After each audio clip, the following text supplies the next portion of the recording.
அனைவருக்கும் வணக்கம். Welcome to Sakthi academy.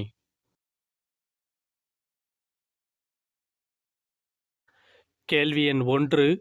உவமை என்பது வினை, பயன், வடிவம், உரு என்ற 4 அடிப்படையில் தோன்றும் என்றவர். Option C. தொல்காப்பியர். கேள்வி எண் 2. வினை, பயன், மெய், உரு என்ற 4 வகைபெற வந்த உவமத் தோற்றம். இந்த வரிகள் இடம்பெற்றுள்ள நூல். Option A. தொல்காப்பியம். கேள்வி எண் 3. பரிசிலருக்கு இனியவன், பகைவருக்கு இன்னாதவன் என்று அதியமானை பற்றி குறிப்பிடுபவர். Option D. ஔவையார். கேள்வி எண் 4. வறண்ட வாழ்வு துளிர்க்க மழைபோல் வந்தாய் நீ.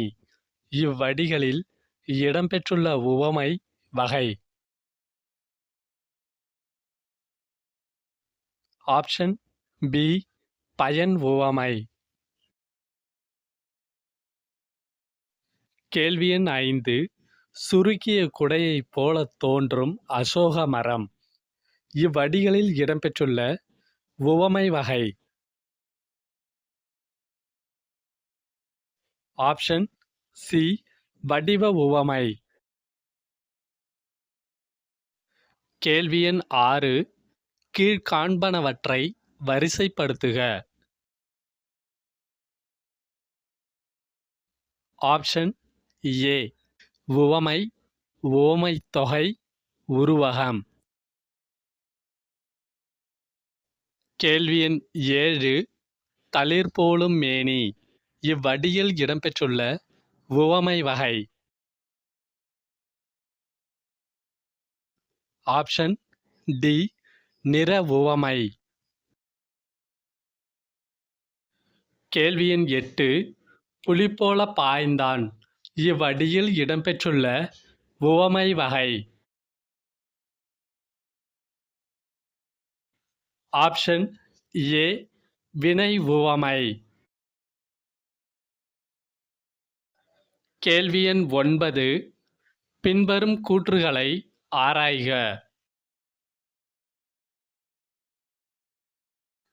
Option A. 2 கூற்றுகளும் சரி. கேள்வி எண் 10.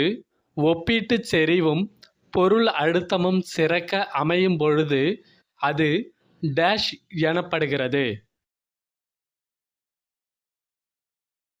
Option C. உருவகம். கேள்வி எண் 11. உரிப்பொருளோடு நேரிடை தொடர்பில்லாத குறிப்பு பொருளே டேஷ் ஆகும்.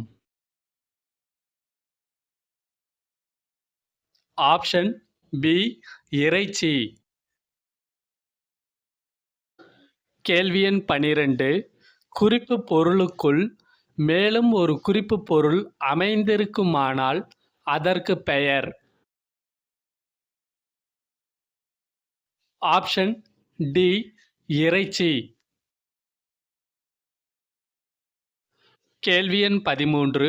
ஆவேச புயல்களாலும் அசைக்க முடியாத ஆகாசப்பூ என்று பயன் உவமை குறிப்பிடுவது. Option D. கதிரவன். கேள்வி எண் 14.